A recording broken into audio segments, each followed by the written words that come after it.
Flipping it up and out. Bogut! Ariza blocked by Bogut. Good recovery by Andrew Bogut. Let's get rogue. Welcome to Rogue Boys. This is the basketball series. Myself, Mike Procopio. A little bit of a delay here because the Knicks-Boston game has just gone to overtime. We were watching that thinking it was going to end, but thought we'd get started. Pro, what's going on? Well, Bogues, thought we'd have I thought we'd have like a Knicks score to announce, at least for a win, but, total shit show NBA as usual. Now they go to overtime, so, what are you going to do? It's not really going to hold anything we're doing up, but it was interesting to watch nonetheless. It is, and might as well get started. They are my team of the week, regardless of how this result ends. I think they've taken Boston to overtime. Brunson's not in the lineup today, and they've taken Boston to overtime. They probably should have won this game quite comfortably. They're up 10 with about 5 minutes left, and Boston came back. But they are my team of the week. They have been balling. A little bit of a cushy schedule. They've what are they at now? They've won 1, 2, 3, 4, 5, 6, 7, 8, 9 straight. Gone for 10. Some of these games, so they've beaten Utah, Brooklyn, okay, winnable games. Atlanta, inconsistent. Washington, New Orleans. They beat Boston, beat Brooklyn, and then beat Miami with a buzzer beater from Julius Randle. And they might win today and beat Boston, which would be a huge, huge win. Like I said, on their home floor, to come out with that win, it would put them at a ninth straight win. So they've won 8 straight to this point. But they're my team of the week. They've been balling. They seem like they've figured it out. Rotations are kind of steadying out before the playoffs. They've got a good mix of rim protection, and they've got a real good mix of guards. Randall's having a phenomenal second half of the season. I think he's had a great season all up, but he's even excelling a little bit more and doing a little bit more for him, hitting some buzzer beaters. So they are my team of the week, Pro. Who you got?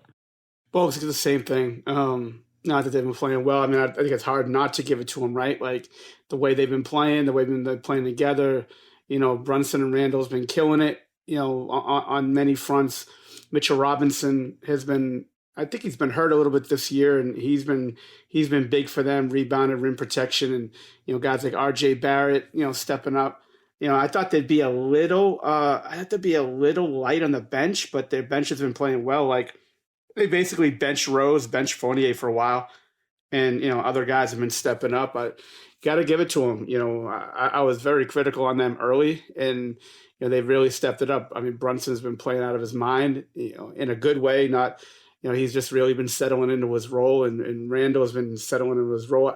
And I think, obviously the acquisition, what's it called? At trade deadline was huge for them to try to get, a little more defensive guard, a heart that they could really defend, rebound, doesn't really need the ball, and just play sort of a team game.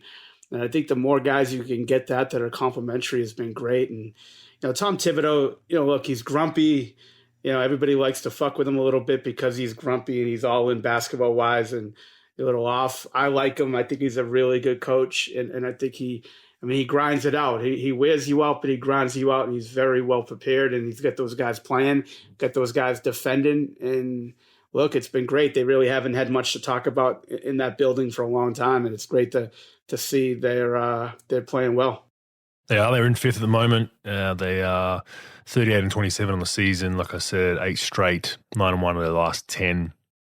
And they're clear in fifth, 1.5 games above Brooklyn. We think Brooklyn will fall, even though they keep winning, sneaking a few wins here or there.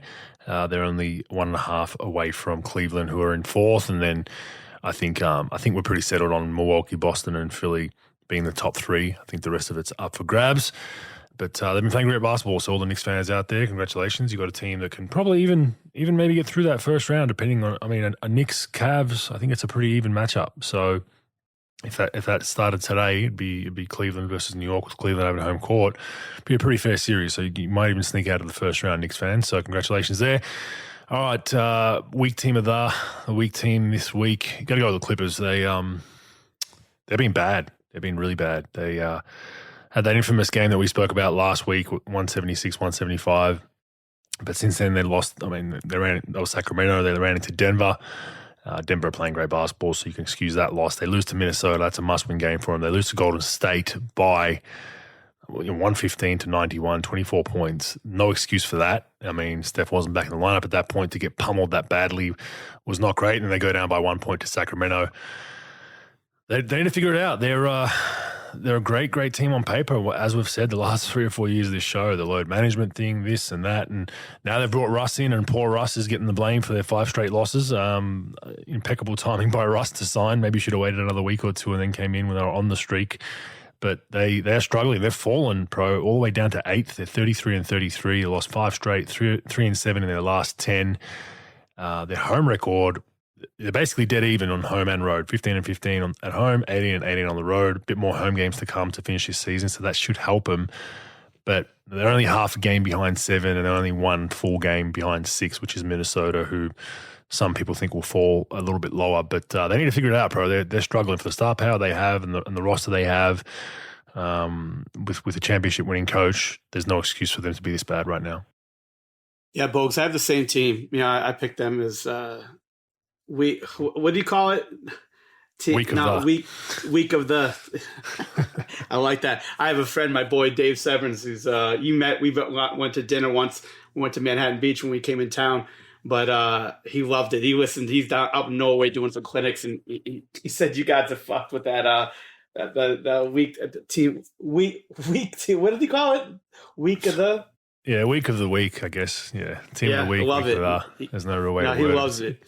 Yeah, so. But Bogues, look, I think it's sort of like the Celtics versus Lakers in who's the most hated team in the NBA right now. The Clippers and the Memphis Grizzlies, and they're hated for different reasons.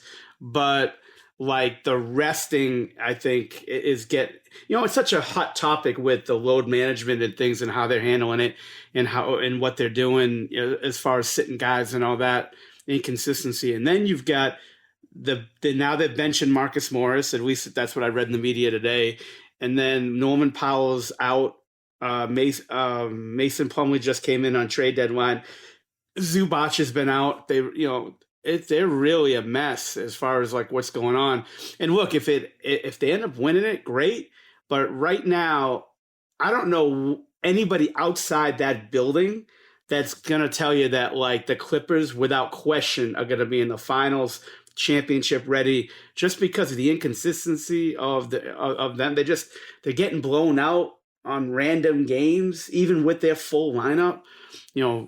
Westbrook, everybody's sort of blaming him as well. And I don't know if it's fair enough to blame him, but like we get the whole Draymond Green guarding him in the 9th row, ninth row behind the basket, guarding him when he has the ball up top.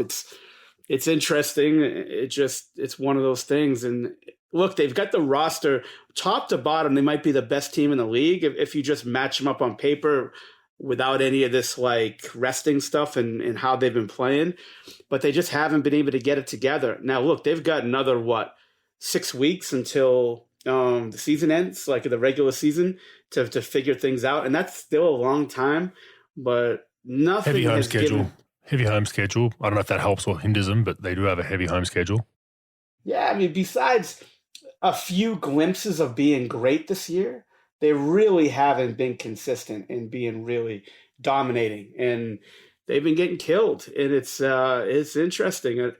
They've been struggling, and they got to figure it out. Again, enough time to do it, but I don't know, man. I mean, they got to start doing it one game at a time and start streaking and start getting 4 in a row, 5 in a row. But shit, how about winning 1 in a row? I guess you got to start there, but man, they're struggling. Yeah, it goes back to the whole load management thing. It's like they never had consistent. They've never had a nice 8, 9, 10 win streak, right? I don't have to even go back to since they formed this team. Have they had a run like that where they've just taken the league by storm for a month, right? I don't think they have.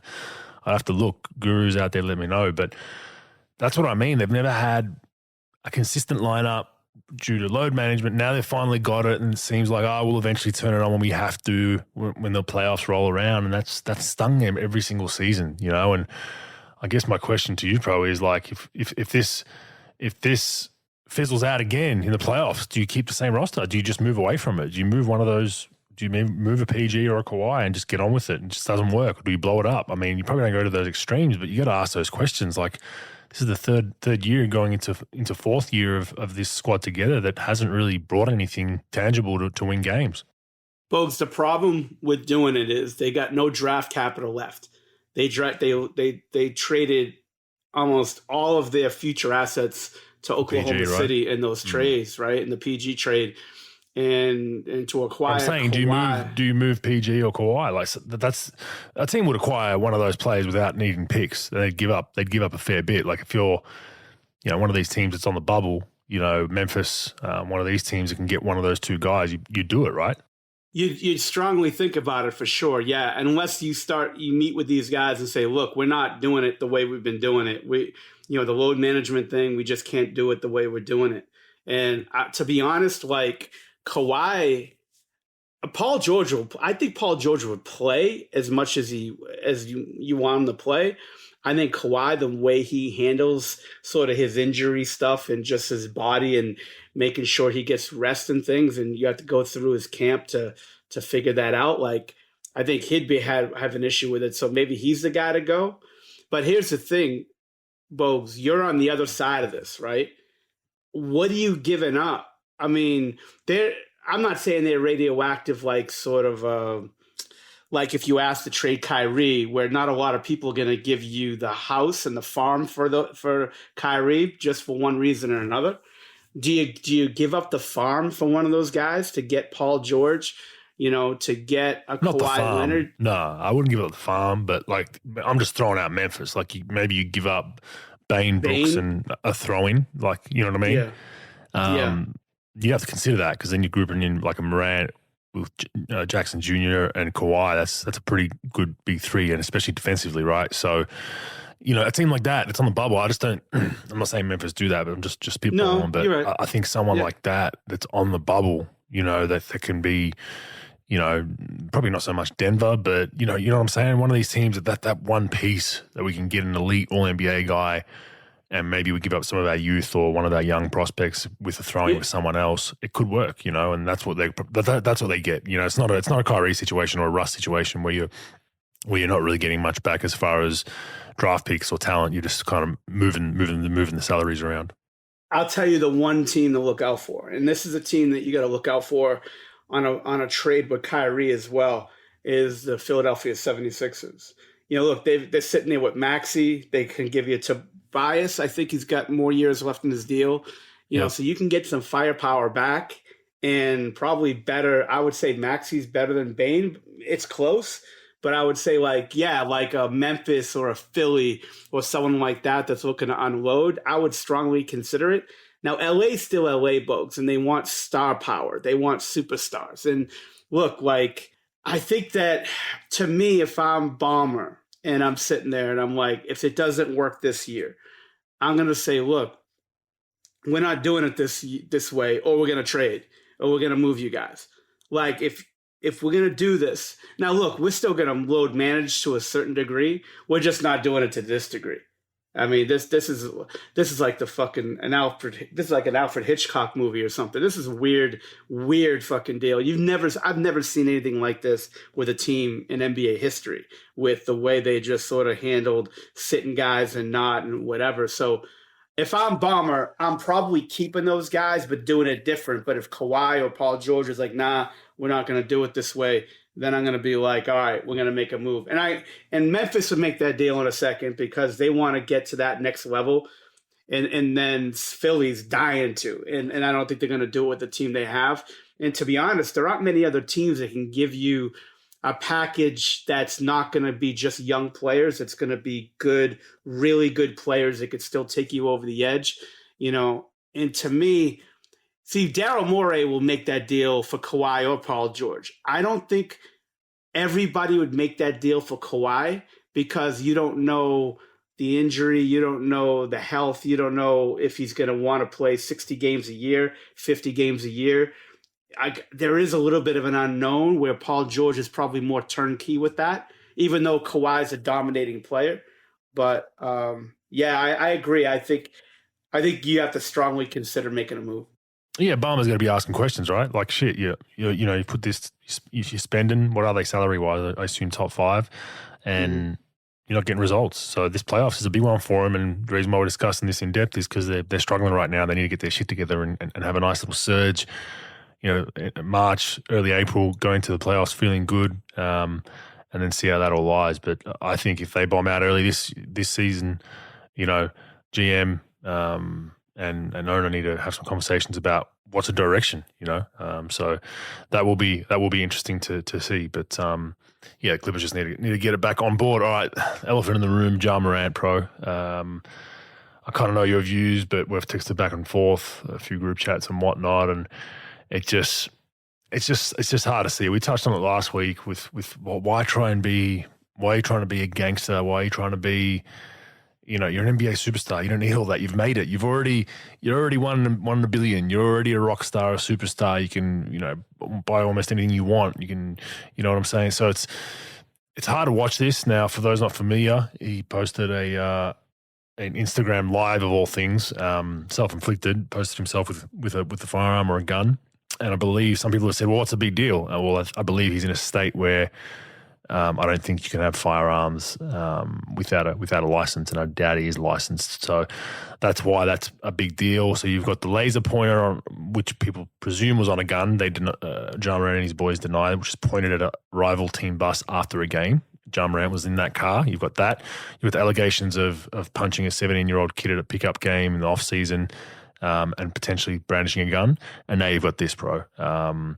And he's not the face of the league yet. He's probably about a year or two away. He's kind of he's in that transitionary period from being the face of the league. The league has an incentive for him to do well. He's in a small market. He's holding Memphis up, right? Without him there's not as much hype there. The kind of people forget about Memphis. He's kind of that D Rose from 10, 15 years ago. Athletic, guard, gets in the paint, aggressive, but he's off-court issues, pro, and he needs to figure this out real quick. He's now claimed the mental health, that he's the victim. He's going to take some time off and find himself within his suspension. But what does the league do, pro? Put your Adam Silver hat on. There's twofold with this, pro. There's what would the league do, and what would you do if you're in the league? So differentiate those two if you know, because we both know Adam Silver's psyche on these kind of things would probably be soft. But give me both of those, pro. Give me both those scenarios. Your scenario and what you think they'll do. Well, Bogues, my scenario is 10 games minimum. I think, look, the thing that you have to understand is this league is moving without you as a player. Like, everybody thinks they're irreplaceable, right? There's only going to be one Iverson. Well, you're wrong. There's a Derrick Rose. Well, there's only going to be one Derrick Rose. Well, Derrick Rose got hurt, and then there was, Russell Westbrook. Then, Russell Westbrook's fading, and now there's Ja Morant. And then Ja Morant, there's going to be somebody else. So right now he's got the world by the balls. He's got everything. He's got stardom, star power.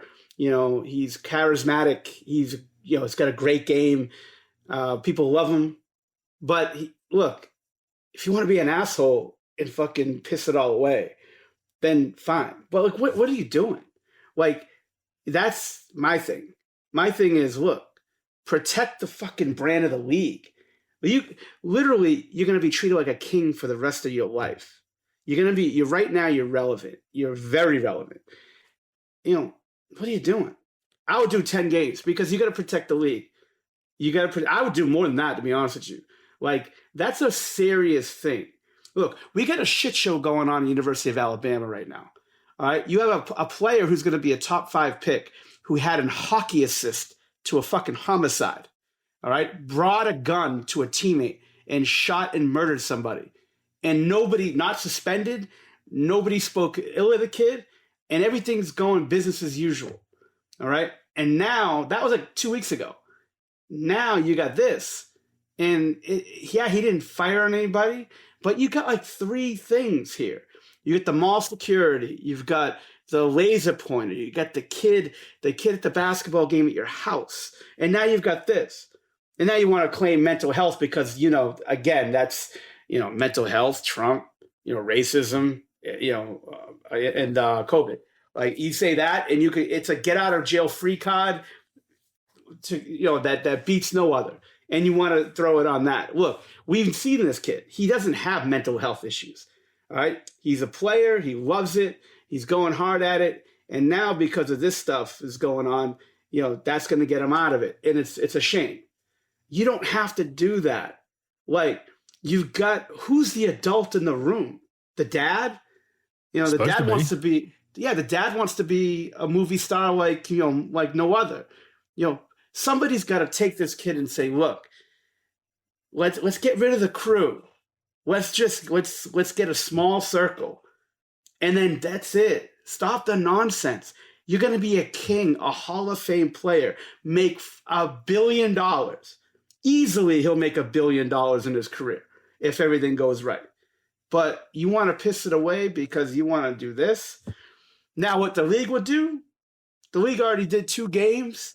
I mean, maybe they do more based on the investigation with this kid, whatever. I would say they'll go small. They're gonna say mental health. I hope he gets help at this time. But there's no slap in the wrist here. It's 2 games. Where's the fear of doing something wrong? And that's where it's just like, if this was 10 years ago, 15 years ago, it would have been a big thing, because people feared doing this stuff 15 years ago, in my opinion, because they know that they would have came down hard. Now they'll probably be sympathetic because of the mental health and all that. But it's a huge deal. Like, you got media in this country. You got people who go attack senators and presidents and governors because of gun laws. You've got a kid who had a gun on social media, regardless if he used it or not. And nobody's saying anything. Nobody. They think it's a joke. You see memes and this and that, and everybody's joking. I don't know, man. It's frustrating because, like, you don't want anybody to ruin their career. And he'll probably bounce back from this. Hopefully he's smart enough to know, but, after this and all that. But, man, it's frustrating, man. It's just a whole league. Like, you got to understand, this is a special thing. Once you're out, you're out. You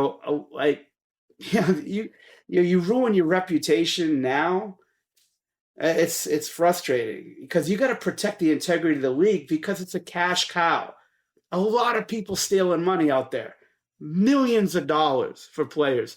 Like, it used to be like 10-10 will get you $5 million, 2-2 will get you $14 million these days. So, like, everyone's making money.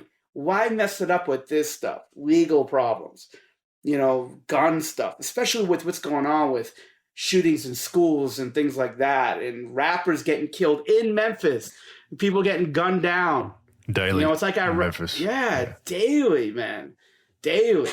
It's frustrating. You'd hope everyone deserves a second chance. I'm not saying he should be deleted off the face of the earth, but the NBA, has its stance on numerous social justice issues. One of those is there were players, wearing t-shirts "Stop Gun Violence" a number of years ago. So they can't be hypocritical. They need to come down hard, give him a punishment, and then I hope Ja Morant gets, like you said, a good crew around him and bounces back and puts this all behind him. But, bro, do you think there's gangsters all over the world idolizing NBA players the way some NBA players idolize being a gangster? I've always thought about that. Like, it just boggles my mind. It's just like, why? Like, you don't need to do that. The whole keeping it real thing. I'm that guy. I'm one of them, or he's that guy. Like, it's like, really? Like, you're an NBA superstar, not just an NBA player. You're an NBA superstar player. You're gonna be, if you haven't already, you're gonna be the face of NBA 2K. You're gonna be, you got your own shoe if you haven't already. Like, there's no need for this shit. It's just like, dude, and then let's say you want to live that life. All it takes is one other idiot that doesn't like you, that's jealous of you. You came to the local nightclub in Memphis, and bang, you're dead. Like, that's how it goes down in a lot of places in the US. So, I had teammates of mine that said they, when they were young and dumb early in their careers, they'd go back to where they were from. A lot of guys were from, areas that weren't so nice and crime ridden and whatnot. And they'd go to these nightclubs and the local gangsters and the locals that go to those places hated them because they'd come in with nice jewelry, a nice watch, a nice car, and be like, oh, you want to come to our hood and take our girls kind of mentality, right? And I had teammates tell me, like, I knew then that was it for me. I'm not gonna go back there. I can't go back home because of that very reason. And it makes sense, right? And I think Ja Morant's in the same situation. It's like you wherever you're from, whatever you did when you were younger, you're in a different stratosphere from regular people. Unfortunately, now you need to be smart, be careful. You hope his dad gets in his ear a little bit, and they tone it down a little bit and just get back on the same page. But we won't labour this. You just hope he serves a relevant punishment. Interested to see what the NBA does. Let us know out there what you think. If you think it's not a big deal or it is, I'd love to hear what people think. But it hurts them as well. They're having a great year. They're second in the West right now. Like I said numerous times, I'm not sold on him, but you lose your best player for 10 games. Like if he gets 10, like Pro said, it's going to hurt you coming into the playoffs when you're supposed to be getting right. So we'll see how that goes. Anyway, a small leak, Pro, from some scouts out Eastern Conference. Hawks, the Atlanta Hawks are being described as broken. So, shocker there, right? We're all aware of that. But this has been spoken about throughout the year in drips. No one's really gone hard, but serious disconnect between Trae Young and many, though some say nearly all, of his teammates, Pro. And reading that, I'd say sold. Like I've watched some Hawks games. I've followed kind of how they've been going, the ups and downs, the firing of Nate McMillan. It does look that way on court. It's that quote is, whether it's true or not, who knows, because it is sources.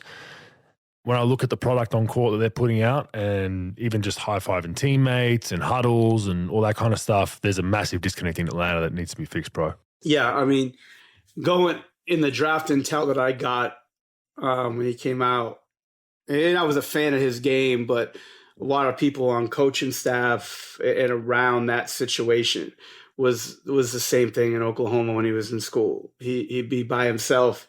He'd be disconnected from his teammates, disconnected from coaching staff.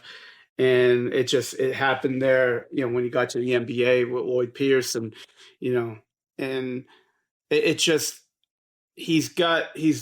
that's how he thinks, and that's how he is. He's a hell of a player and he's got great talent. But there is a disconnect, and there is something that just makes him difficult to get behind and difficult to coach, because it's always going to be his way for the most part.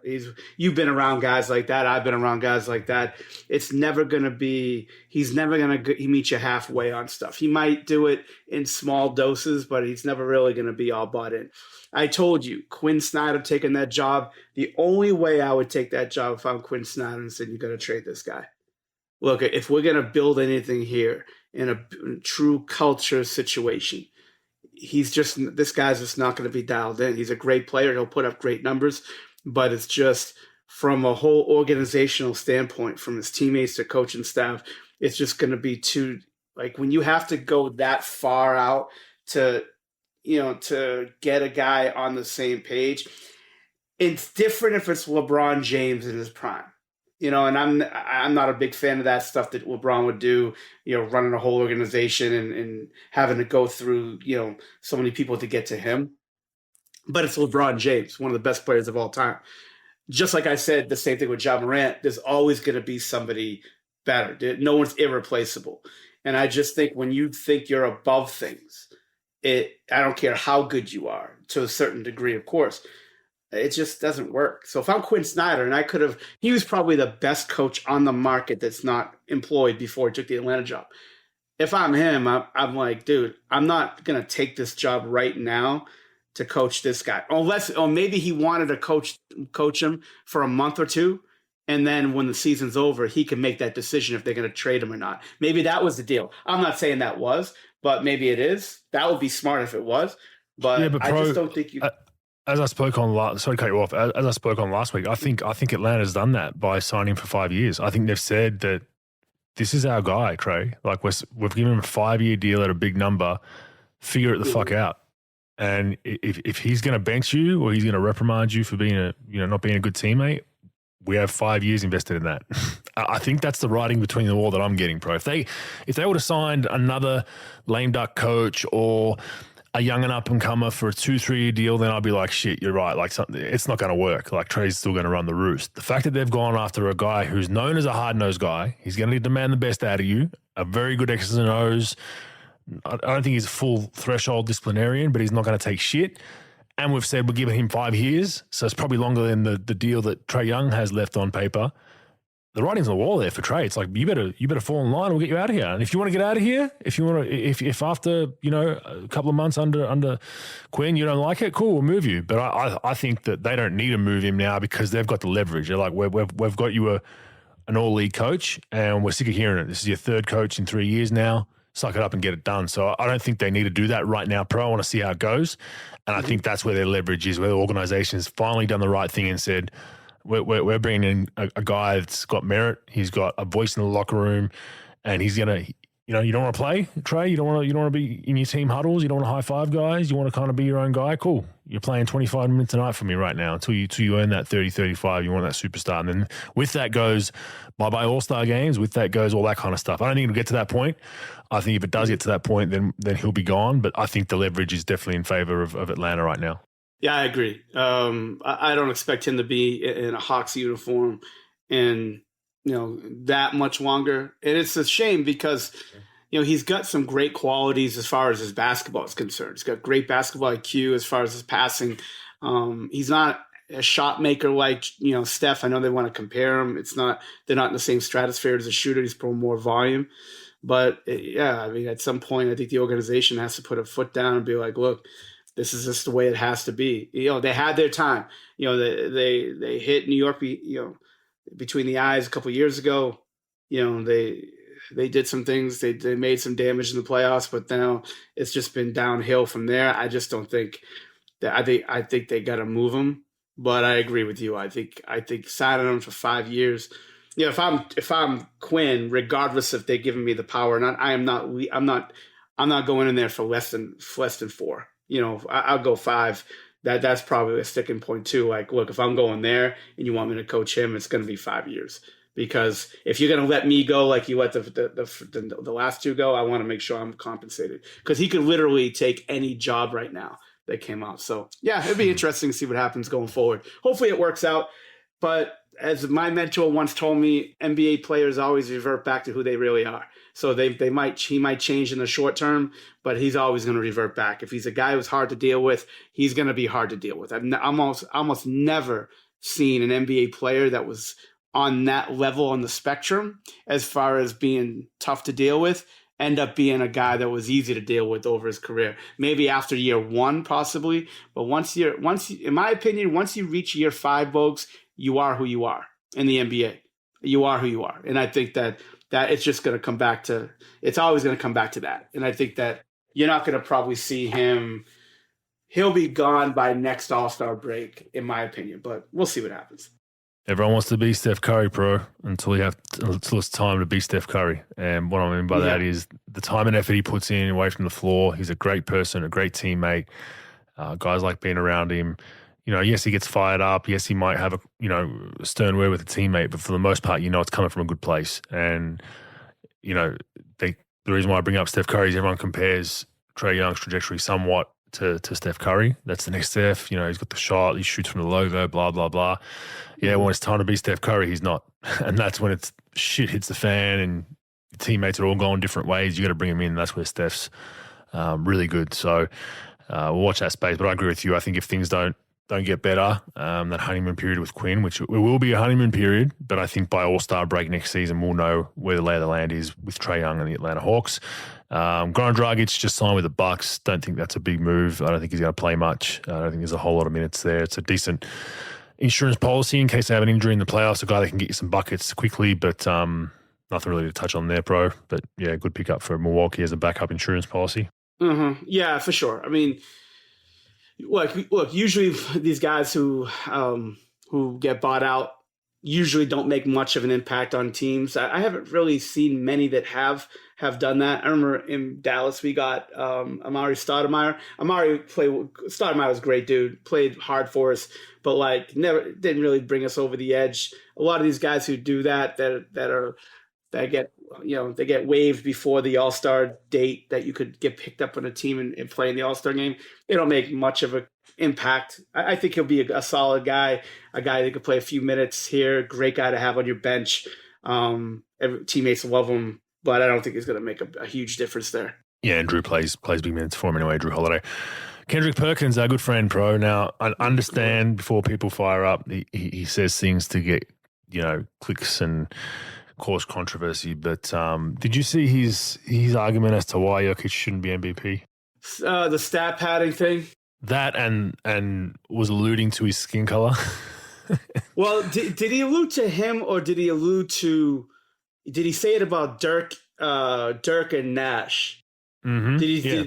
That's my point. He was alluding to the fact that Nash shouldn't have won it because Kobe led the league in scoring that year. Because people are arguing, he doesn't pad his stats. He plays within a system and they're winning games and 25-0 when he has a triple-double. And Perkins said, all right, well, if we're talking about stats, why when Nash won it, Kobe was leading scorer? Why when Dirk won it, I can't remember who he argued for Dirk's year, but and then he's like, well, there's one thing in common with those guys, isn't there? I'll let you figure that out. And it's just like insinuating that they're white guys and there's there's a favoritism for white people. So just your old casual race baiting ESPN.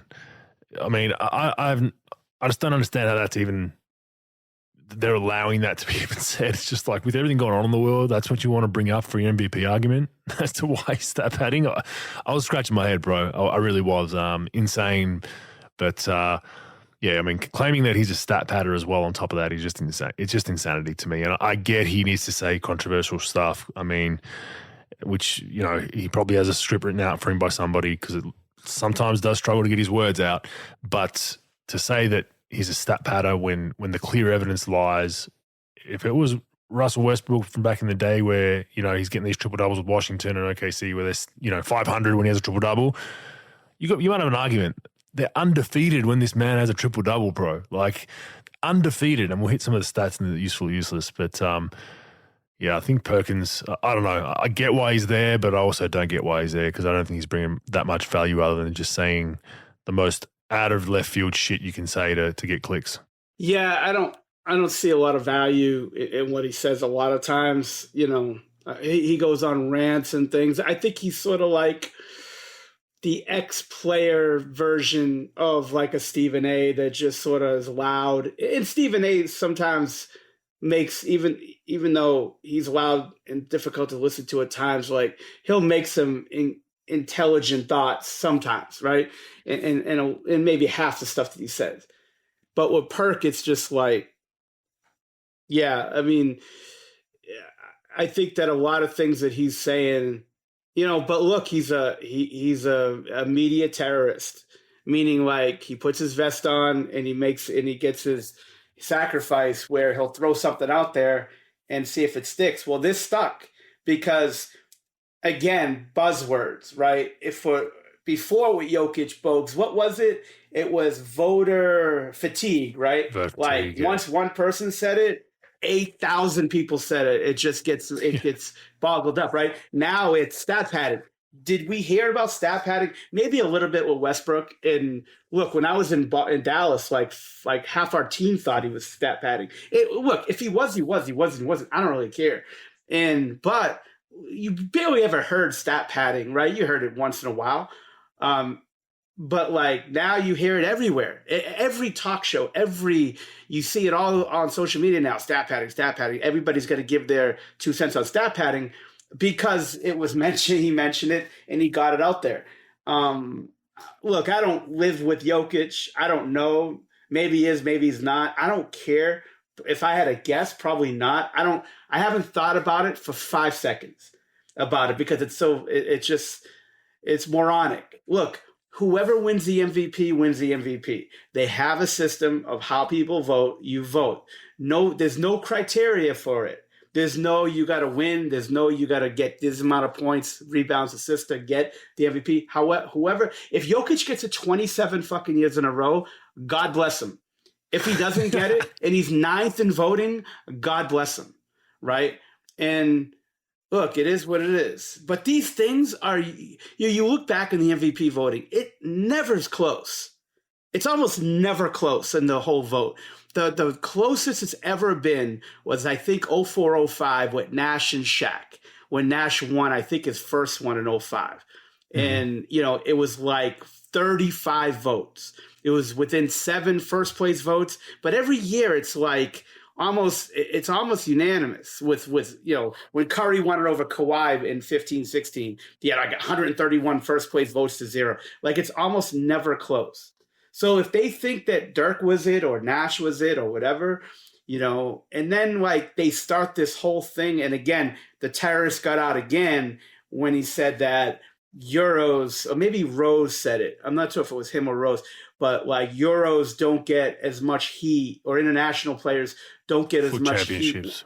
Yeah, for championships, which I don't really think that's all that true. I think, Giannis? Does anyone not remember Giannis? Joel Embiid? Embiid's international, not Euro, but it's still international players, generally what they were referring to.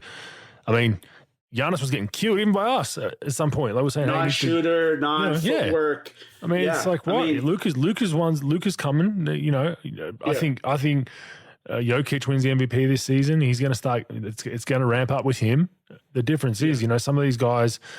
You look at LeBron, you look at some of these guys, Jokic and Luka haven't exactly put together a super team yet, so that's the difference, where LeBron went and formed a super team and didn't win it straight away in Miami, now he's in LA, so that's where that goes. But I think it's sour milk for the most part. I just don't like it when race gets brought into, or skin color it's so stupid. And it's just the whole innuendo of what it was presenting was just poor, in my opinion. I just didn't think it needed to go there. And if I have to hear one more analogy that he makes off of a rap lyric, it's a little bit funny, And then look, I don't want to shit on Perk. I was with Perk, when we drafted him in Boston. I like him. Everyone you talk to, they'll say the same thing. Hard-nosed guy, great teammate. Everybody goes to bat for the guy. Great dude, right? But like here, he has to come up with stuff, and that's it. Like, remember he went on that rant about he was a franchise player, but Doc, held him back. Wasn't a franchise player, right? And then he'll go off on a player, and then a player will shoot back at him on social media, and then he'll go back on it and be sensitive about it. Like, it is what it is. That's what he has to come up with something viral. Hey, look, it worked. Like, people think that like he's in, like it was idiotic what he said. It worked because everyone's talking about stat padding, even if they're joking about it. Even Jokic in his post game the other night was talking about stat padding. It is what it is, but it gets out, and that's what happens. But yeah, I don't like the race thing. I'm totally against the whole race deal. Look, regardless, you're never going to make everybody happy in this world about anything, and no one's ever going to agree on the same thing ever. Like, you could offer $1 million to cross the street, and not everybody's going to cross. There's just morons in this world. It is what it is. But like, it is what it is. Whoever wins the MVP wins it. I never get caught up in this stuff, but people get sensitive to it. Like, people get sensitive, especially when you're going to get to 3. I think they get really sensitive to things. And I think that, like, they want guys, look, like, you either like Jokic or you don't. You either like LeBron or you don't. Like, you're going to defend your guys. And obviously, look, since he's been a teammate to LeBron, he's been pro LeBron on everything. And, better than Jordan, doing this and that. And I don't know, maybe he just doesn't like the whole Jokic thing. But to do the white thing, I think that's bullshit. I think it's like, it's amateur hour. It's amateur hour. I think it's bullshit.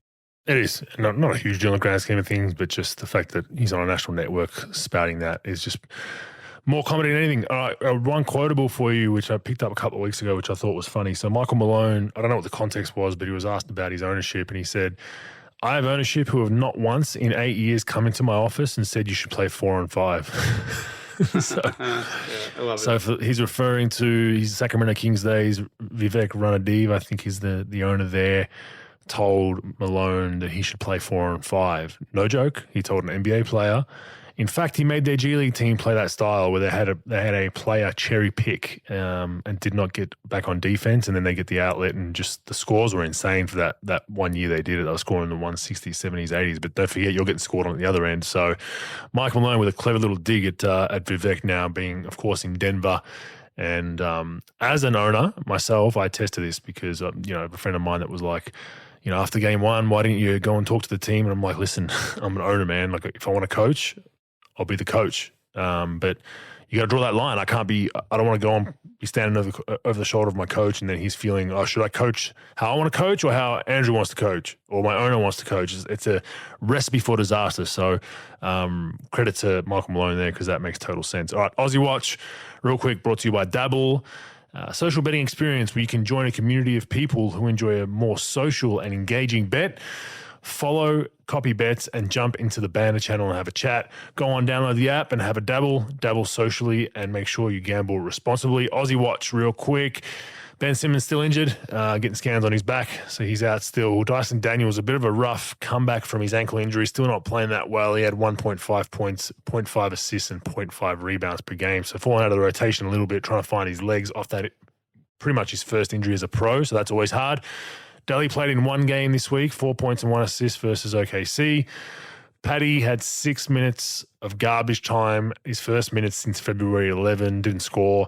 So not a lot there. Jock, with the acquisition of Durant, minutes have remained relatively the same. 5.6 points, 3.6 rebounds, 1 assist and 1.3 blocks this week. So a pretty decent, solid week off the bench for Jock. Josh Giddey, and now 10 times Aussie of the week. He's had a much improved week. He kind of had his last 2 weeks, he wasn't as good. This week, back to 18 points, 7.5 rebounds, and 9 assists a game in 4 games. So playing very, very well. Thible's numbers have continued to be consistently good with Portland, 7.75 points, 6 rebounds, 2 assists, 2.3 steals, and 2.3 blocks for the week, pro. So having a really, really good effect defensively. I know they love him down there with what he's doing, mainly at that end. They don't need a lot of scoring for him. He had one game as well where he had 4 or 5 threes, so he's finding his 3-ball. And Joe, a better week than he's had the last couple of weeks. 9 points, 3 rebounds, 1.6 assists, 7 for 13 from 3. So if you remember correctly, listeners, the last couple of weeks, his 3-ball has kind of deserted him, was shooting in the 20s, 20-30% mark now, 7 for 13 for the week. So it looks like he's found his 3-ball, and Jack White has not played. Josh Green, finally, another bad week for him, 2.5 points, 4 rebounds, and 1.3 assists. Bad, meaning he had a tremendous couple of weeks and a little bit down for him, so he'll be looking to regain that, pro. But that's the Aussie wrap. Bogues, so I watched Phoenix the other night, the first night of Durant coming back, and our boy Londale with 9 and 6 in 21 minutes played really well. That fucking prick stood me up. He's in Dallas, and he's the one fucking hitting me up about going out. Hey, we got to hang out. We're going to hang out. So, again, he fucking stands me the fuck up. I think NBA guys. People say that he was at the tattoo shop with 9 and 6 in 20 minutes, going to get tattooed on his back, from having his fucking career night the other night, that fucking prick. But I'm not going to let him live it down. I'm not going to let him live it down. I'm invited to his wedding. I might shit in a hat and give it to him for his wedding present. It's fucking nuts, man. I mean, here I am, fucking just sitting here, minding my own business, want to hang out with a guy, text him stuff at halftime, trying to help him out a little bit, and this is what I get treated like. So, yeah, I'm glad I didn't vote for him this week for the Aussie of the week, but, congrats for Giddey. You going to that wedding? No, I love that guy. It's a long trip, that wedding. No, he was getting, yeah. You going? Yeah, I'm going. We won't disclose where it is for our listeners, but I'm going. But it's a long trip from little old Australia and from Dallas, actually. So looking forward to it, to catching up and seeing him be an honest man finally in his life, So it'd be good. All right, NBL Australia, big weekend, grand final recap. It is currently 1-1 pro, best of 5-game series against the New Zealand Breakers versus the Sydney Kings. Game 1, New Zealand just absolutely pummeled the Sydney Kings. Much deserved win.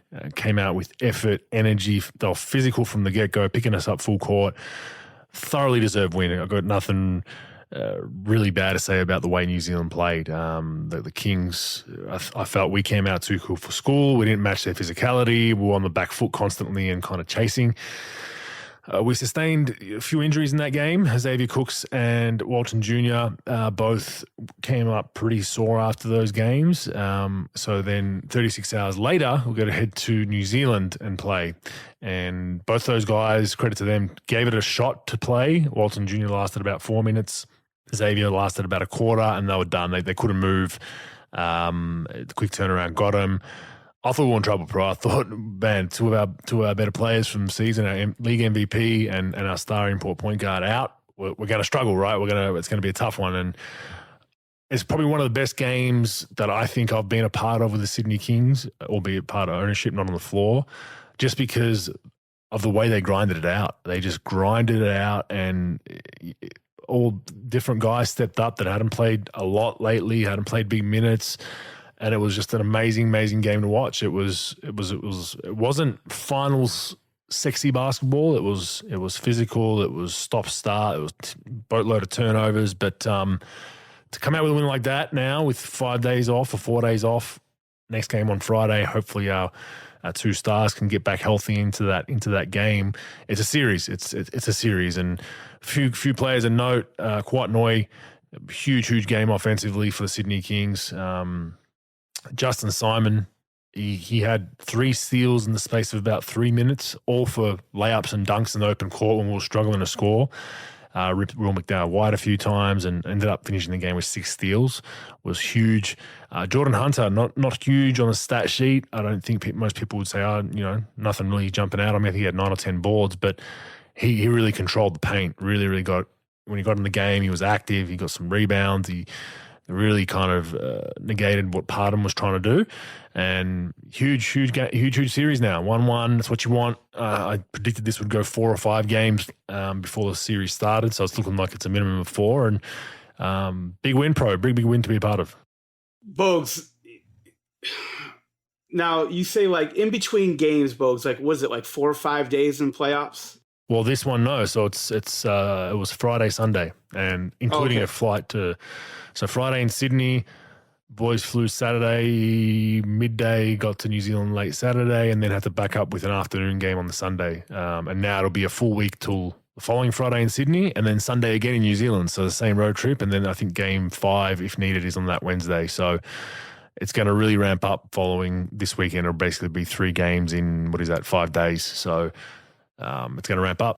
What do you think with the turnaround, Bogues, with the physicality of the series and things? You think it plays a big toll and a big part, with things? Or I think this series it does, because New Zealand are physical as hell. They're a physical team. They hold, they grab, they pick you up full court, they're bumping. I mean, Xavier got I think he got his Charlie horse pretty early on in that game, but he was fine in game 1 because he was warm. But then the next day he just couldn't walk. So it's tough. It's a grind, and then, like I said, you got to get on a plane, and it's not a short trip to New Zealand. You got to go through customs, you got to do all that stuff. It's kind of like the Toronto trip from Miami, it's that equivalent, right? So you've got a long flight, and then you got to go through all the logistical nightmare, then you got to get your bus, and then you got to get to the hotel. So they wouldn't have got in till dinner time, and there's a time difference. So that's what professional basketball is all about. New Zealand had to go through it too, and New Zealand really struggled to score in game 2, thankfully. They couldn't really put it in the hole, and so did we, to be honest with you. There was, I think the game started, I think it was like 1-0 with 4 minutes had elapsed in the game, and it was 1-0. Like, it was a grind. So but just an ugly game from a purist point of view, but a beautiful game to me, just because just a really ballsy win by Sydney Kings to grind that series out and make it into a 1-1 when everyone before that game, knowing once our 2 stars were out, would be like, yeah, New Zealand's got this at home, sold out arena, going back to Sydney to 2-0 to make it 1-1. It is now a series, so looking forward to that. And some huge news broke today. Huge news for Australian basketball, but not so much for the Sydney. Well, yes, for the Sydney Kings, but no, it's bittersweet, right? Xavier Cooks has officially received a contract offer from the Washington Wizards. It will be remainder of this NBA season at the conclusion of the NBL season, and another year next year. So what that means is why I say it's bittersweet is we had Xavier on the books for next season, and obviously wanted him back. We're greedy, right? He's league MVP. Any man and his dog will want him back, but he has an NBA out, and So he will be headed to the NBA, which is huge, and it's a dream come true for him. We support it, we love it. Like I said, bittersweet because we'd love to have him around. That's that selfishness that we have. But on the same note, we are one of the clubs that emphasizes we understand we're a stepping stone. We understand we're a league outside the NBA, and we understand a lot of players come to us with bigger dreams and aspirations, and we support that. Whether they coach, there's numerous coaches that have done it and players, and we hope that Xavier continues on his trajectory into becoming not just an NBA player, so he can tick that box, but actually becoming a year in, year out influential part of whatever roster he's on. So the Wizards have a good one. Hope that all goes well with Xavier once he concludes the end of this season. But it's a pretty big pickup for Australian basketball, and I guess solidifies what the Sydney Kings are doing in the NBL. Bogues, I think it's great. I think it's great for your league. I think it's great for your organization. I remember when I was scouted for the Boston, looking at the EuroLeague Final Four, and when guys like Jasikachevic played, and Anthony Parker and some other guys like that ended up making it to NBA teams. It's great that he didn't start as an NBA prospect. He developed. He did what he got to do. He produced. He worked. He became a pro. You guys shaped that, and now he gets to go to an NBA team and sort of see that. Like you said, it's bittersweet. You don't want to lose a guy like that, but it says a lot about the development, about what your head coach is doing, about what your organization is doing, and what he's doing to really branch that together. And I think it's a great recruiting tool when you're signing other imports. Look what we did for here, and people in your own country. Look what we've done here. We're all about, we want to win and we want the best for us, but this is what we're trying to do. We're trying to not only win, but we're trying to move people on, if possible, to play in the NBA if we can do that. And then also, I think it's a great sort of learning. It's a great learning experience for young players, and you could take that as examples about. Was an NBA player at first, and then he did what he had to do. He tunnel visioned himself, got in the gym, worked on the things he needed to work on. He didn't get all that discouraged about not being an NBA player off the jump. And then he did what he's supposed to do, and now he gets rewarded with it. Now, there's no guarantee, how long he'll stay in the NBA. He's still got to continue to sort of work and fine-tune his game and figure things out. But I think that's an unbelievable example of hard work, dedication on not only the players, the players' point of view, but also the organization. That's great, man. That's fantastic. So congrats. Yeah, looking forward to seeing how he goes over there, and obviously be part of the Boomers, most likely make that Boomers team, or at least be in the mix to make that team coming up at the end of this season. So we're excited for Zave, and he deserves it. He's put a lot of hard work in. And finally, just some last bit of NBL news. The Sydney Kings have officially been granted $20 million of public funding for a high-performance centre and training centre in the Cumberland Council region out in Sydney, out in the west there, right near Olympic Park where we play. So huge deal. I mentioned last week that it would be an announcement before it was out that will make NBL history. Had a lot of people come back to me and say, well, the Perth Wildcats have their own facility, or Adelaide have the old Clipsal Powerhouse, whatever it's called now. That was their own facility back then. This is an NBL history. Well, it is, because it's completely ours. We own the rights to that building 24/7, meaning that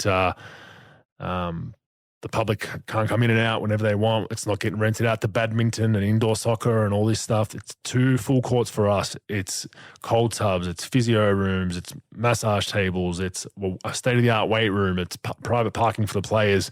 It's a first as far as the NBL goes. I know people want to debate that, but it's not even close. We don't have to rent this out to anyone we don't want to, and we're looking forward to that. That's a huge get for Australian basketball, the NBL, and the Sydney Kings. And we're hoping that this sets a precedent for other clubs in other states to go to their government and get this done. And of course, it won't only be the Kings facility. The Sydney Flames, the women's team in Sydney, will also be based there along with the Sydney Kings. So it's a great announcement, a great day.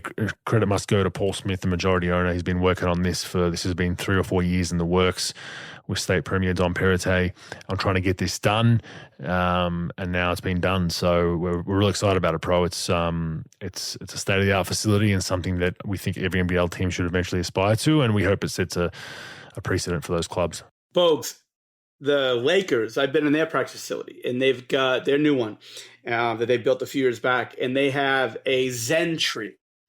I've heard through the grapevine that you guys are the first organization of pro sports, all right, because you could see the future. I heard you have a load management suite in your practice facility. Can you confirm nor deny this rumor? I don't know if we have that much room. I know the Warriors. I know the Warriors have sleep pods. I know that at their San Francisco headquarters. Sure. But yeah, we'll struggle to use. We'll struggle. We'll use all the room we can for everything else. But I doubt we'll have. We're not too. The NBL doesn't have to go too hard on load management because we only play 1 or 2 games a week. But we'll try to stay away from that as a team owners, pro, and keep our cattle on the court, I think. Perfect. So great news there. All right, stats, useful or useless. All right, pro, here's a good one for you.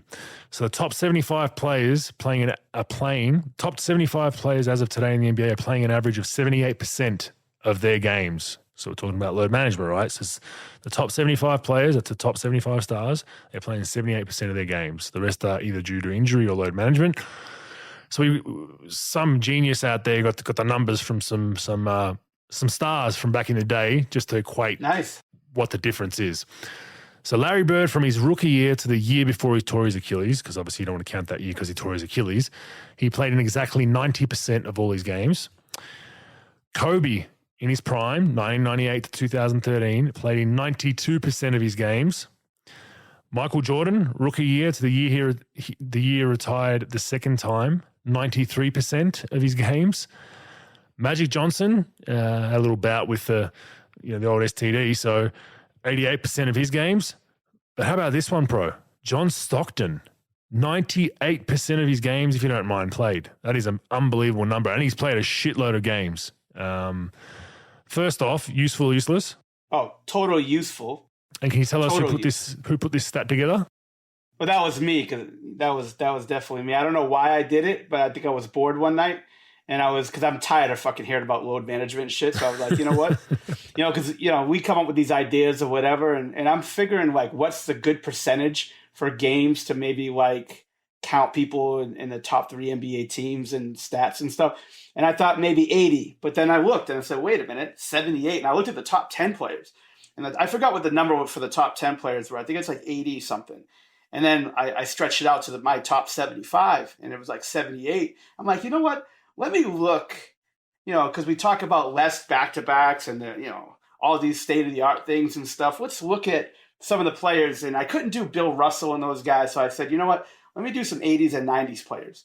And I did, Bird and Kobe and, that just, threw a few more out there. Man, it amazed me about the load management deal. And in my deal tonight for Fact or Fake News, I got only one, and it's got something to do with load management to a certain degree. But I was shocked, and these guys are going, like, they're not doing, most of these guys didn't do private. They're flying Southwest, for God's sakes, with crying babies in middle seats, for God's sakes, and not state-of-the-art equipment. And they're playing 88, 90%. And those guys are getting beat up. Even though JJ Redick doesn't want to believe it, they actually, they did play physical back then and got beat up. And, they didn't have anything. The facilities, the locker rooms, the arenas they played in, they weren't really state-of-the-art. They didn't really start being like that until mid-90s, late 90s. And, it was pretty interesting stuff. I was going to do more, but I was like, let me stop at these guys. But that was pretty interesting. I mean, franchise players playing every night, playing 90%, 88, 95. I mean, not for a year, throughout the course of their whole careers, or most of it. It was pretty interesting. The Bird one really shocked me. I didn't like the Stockton thing. You could see, that's crazy, man. You can see it. 98%, though. That's insane. He's played over 1,000. Right? I'd assume, right? He's played over 1,000, right? So that's insanity. 98% of the games. So he's missed maybe a couple of games a season. That's just that's tough. And he, like, people think, small point guard. He was physical as they come. You ask some of these old vets, like he said, those cross screens for Karl Malone. He said they'd give you the nut whack and the elbow in the chest and in the stomach, and sometimes guys would try to run him over because they knew he was coming to cross screen him. So he wasn't getting out easy as far as physicality went. So then that one really got me when I saw 98%. I was like, wow. But yeah, good stat, bro. Well done. StatMuse should employ hoop consultants for their stats, because I like this one, and it's great because it's a pertinent argument of today that we hear every fucking day, like you said. It's nice to hear. So they're not too far off. They're not too far off at 78%, but I think a fair number, in my opinion, is 85%. I like 85. Because things are going to happen every now and then. You get an injury, turn an ankle or a knee or back spasms, but 85 is fair. I think 78 is a little on the low side, but that is a useful stat, Pro. Well done. Highest plus minus this season, Pro. All four are Denver Nuggets. Box really? Plus minus, yeah. Jokic at plus 583, KCP 484. This was a couple of games ago. Gordon 460 and Porter Jr. at 383. And that makes sense. Those four are together for 90% of their lineups, right? They're playing together. But Jokic leading the league at 583. Useful, useless? Oh, useful for sure. I mean, it just goes to show that, that lineup plays well together when those guys are in the game. And then, four guys in the same team leading the league in plus minus, that's crazy. Because you don't think of them as a team that blows teams out or has a huge differential. You think like Mike Malone, Jokic, the way they play, they grind you out. They'll win by 7 or 6 or 9. I mean, that shows me, again, I don't do the math on that, but shows me that those guys got a pretty big differential when they're in the game. So, yeah, I think it's definitely useful. What do you think? Yeah, useful. And yeah, like you said, I've been checking their scores religiously just to see, and they're consistently double-digit winners at the end of every game. They beat Memphis by double digits, and they're getting it done, man. I just hope they can finally propel in the playoffs and try to get to a championship. Imagine Denver in the finals. Like, this would be crazy. That strange city and not a big market, but yeah, it will be very, very interesting to see how far they go. All right, I am going to go on record and say I think Jokic is the MVP this season, Pro. I'm giving it to him. Here's some numbers for you. He's 25, 12, and 10. On your favorite, his true shooting percentage is 70%. So, all right, discount the 70% because you don't like true shooting, but regardless, 25, 12, and 10. Percentage splits, 63% from the field, 40% from 3, 83 from the line. So he's a 180 player. Get this, Pro. He's shot below 50% only once this season, Pro, which is pretty amazing. Most assists per game by a center ever in NBA history. Leads the NBA in plus minus, leads the NBA in triple doubles, and as we said earlier, his team is 25-0 when he hits a triple double, Pro. Useful or useless? I think it's useful as a group for sure. Just to all those numbers at once, and then a 25-0 with the triple double deal. That's pretty crazy. And you know what? Mm. One more thing, Bogues. He's 30th in usage. That's my point with this whole stat padding thing. He's shooting 63%. He's had numerous games where he hasn't taken more than 10 shots. So he's okay with playing within the system. People say, oh, he's searching for assists. Well, come on, man. Like if he was really gunning for assists, gunning for stats, he'd try to average a 30 ball with a triple double, right? And his usage is just it's nowhere near. He's not getting ISO plays run for him every single possession like some of the other guys in the top 5, right? Bogues, I'm just going to run down names, right? Giannis, Luka, Embiid, Morant. You expect that, right? Then you got like Russell Westbrook, Julius Randle, Kyrie Irving, Anthony Edwards, Jalen Green from Houston. I guess you have to, right? Because they're the best players on their team. DeMar DeRozan, Kyle Kuzma has a higher usage rate than him. Usage, my fault. Zach LaVine, Jordan Clarkson, who comes off the bench, Siakam, Keldon Johnson, our boy Cam Thomas, and then you got Jokic coming there at 30, and Banchero, of course. Banchero at 27. So, that's crazy when you think about that. And he puts up those numbers in that. And the box score plus minus, whatever that is, maybe that's the same thing, but Jokic is at 13.3 and Doncic is at 10.1, which is nuts. That's the difference on the average with those guys out of the game versus in the game. That's crazy. Insane. I think he's I think this is probably his best year out of the last 3, to be honest with you. He's doing it, and there is some fatigue there, but you can't dispel the numbers. And like you said, 30th in usage. He's not searching for it. He's not pressing for it like some other guys do. And look, people do. Players have pride. Of course, you want to have good stats. Like you get paid per your stats. So people do stat pad. Like I've tried to chase rebounds for a double. I'm not gonna deny that. Of course, I've got 19 and 9 and 3 minutes left in the fourth. I'm like, shit, I want to get my rebound, get a double. I have a double streak, or I had a streak for a while where I blocked at least one shot for a shitload of games in a row. I want to get a block shot. So yeah, of course, that's you want to be good in your craft and you want to put up good numbers. But the difference is, Jokic doesn't do it to the detriment of his team. There are players out there that put up big numbers that do it to the detriment of their team. There's certain shot blockers that overly chase blocking shots and then putting their teammates in jeopardy by giving up offensive rebounds or going out of the scheme. There's guys that don't want to move the ball offensively and then stagnate the offense because they want to ISO and get a shot up because they haven't shot it for a little bit. So that's the beauty of why I think Jokic is the MVP. He's letting it come to him and putting up phenomenal numbers. So useful, and my prediction for the MVP. All right, last one. Have a think about this one, Pro. Most three pointers made by a player shooting 45% plus this season. Most threes in a game? No, just total. Most total threes made by a 45% plus shooter this season. Woof. I'm going to guess. I don't think you'll get this one. I would say, because there's only there's not many guys. There's like three guys maybe close, right? Number 4. I know. I'll say 4. KCP. Oh wow, you got it. It is KCP. Yeah, fuck. Yeah, how'd you get that? I cheated. Yeah. I looked at my database. But KCP has 116 makes. Brogdon number 2 at 109. Watanabe at 53. Number 4, Pro. Nobody else has more than 20 makes at 45% plus clip this season. So KCP's having a hell of a year, by the way. He's playing very, very good basketball. He's an integral part of what they're doing. If they're going to aspire to be a conference finalist or NBA champion, he's kind of that smoky in that lineup, that dark horse, that guy that needs to kind of sneakily just have his 3 or 4 threes, and he's really solid defensively. So shout out to him. He's had a great year. Useful, useless. Yeah, I'd say it's useful. I mean, I don't know. I mean, to shoot that high, usually those guys who shoot that high, unless it's like Steph, it's like a bench guy, like a Steve Novak or a JJ Redick that just comes on. Yeah, that they won't make that many, or JJ would, but like bad ones.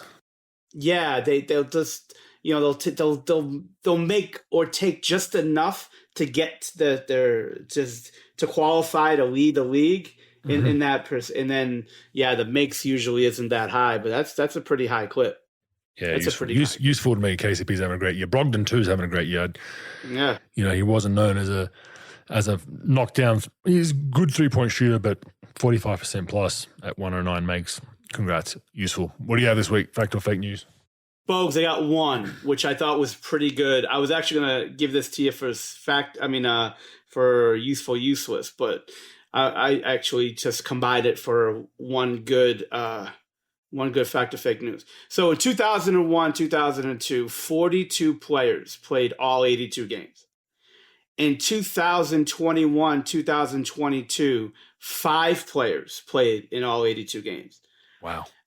This year currently, unless I'm wrong, I might have to go back and count, there are 18 players that are eligible that played all 100% of their games. The Iron Man Award, bro. We used to call this the Iron Man Award. Yep. Yeah, now it's like the Pillow Man Award, maybe, because it's not really that many Iron Men left. The 5, by the way, I don't know because they're only faces. Looney, some guy in the Pistons, Dwight Powell, the Israeli kid from Washington, I forgot, Avdia. I think it's Avdia and Bridges were the guys. Now there's some guy from Detroit. Give him some respect. No, Bogues. You don't have it? I don't think it's Bagley. No, I don't, because it was a Facebook post, and they just showed the pictures. They showed the one picture with 5 with Detroit 1, they 2. need to get better so we can know who the hell their players are. Yeah, it's got a 1. He's got a 1 on the second digit. So I'm sure I can look it up. Hold on, folks. Give me 2 seconds. I'll look it up right now for you as we're on air. Hold on. Detroit database. Let me see. Is it Isaiah Stewart? No. Is it Marvin Bagley? No, he wasn't on the team. Hold on. Roster numbers. Yeah, I don't know. I'm going to make a guess. No, I can't even guess. I don't know the guy. It's not Diallo. It's not Alec Burks. James Wiseman. Not James Wiseman. Cade Cunningham, possibly. It might be Cade Cunningham. He's injured. He got injured this year. Last year, 21-22. Oh, okay. Anyways, maybe it was. Anyways, there's 18. There will be 15 players that play in all 82 games this year. Fact or fake news? Fake news, because teams will start resting guys. I need to see who the players are, but if any of those players are on playoff teams, I'll get a night or two off leading into the playoffs. You can bank on that, bro. So I'm going to go fake news. Yeah, I'll say fake news too. But 18, that actually was a pretty high number to me. I thought since 5 last year, I thought maybe 10, but 18 was actually a pretty high number. But yeah. I only did it once, my rookie year. You did? How hard was it, Bo? I was young and dumb. I had no idea that it was even a thing. And then someone told me, yeah, you were Iron Man this year. You didn't miss a game. And I was like, oh, well, okay, cool. And then I was hurt. Pretty much got injured the next 3 straight years at some point in the season. So it's hard as shit. It is hard to do. And I didn't have load management back then. So that wasn't the big issue. The big issue was just getting a knock or turning your ankle or all that kind of stuff. So it is hard to do. So you commend the guys that do it. But yeah, today's a whole nother list of shenanigans as far as load management goes. But that was a good one, bro. Thanks, Bogues. Yeah, I saw that in passing just on Facebook. You never think Facebook has anything good to show you, but yeah, it showed that it did. But yeah, you never know. You never Beautiful. know, Bogues. All right, that wraps up another episode. Thank you, everyone. Let us know. Give us your feedback. Share this at Rogue Bogues, at Hoop Consultants for Pro on Instagram and Twitter. And we'll see you all next week. Bogues, we'll see you guys next week. Oh, Bogues, I get the guy. It's Sadiq Bey, by the way. Okay. 82 there games. You go. Some love for the Pistons. Some love for the Pistons on Rogue Bogues. Appreciate it. Apologize, Sadiq. My bad. Let's get Rogue.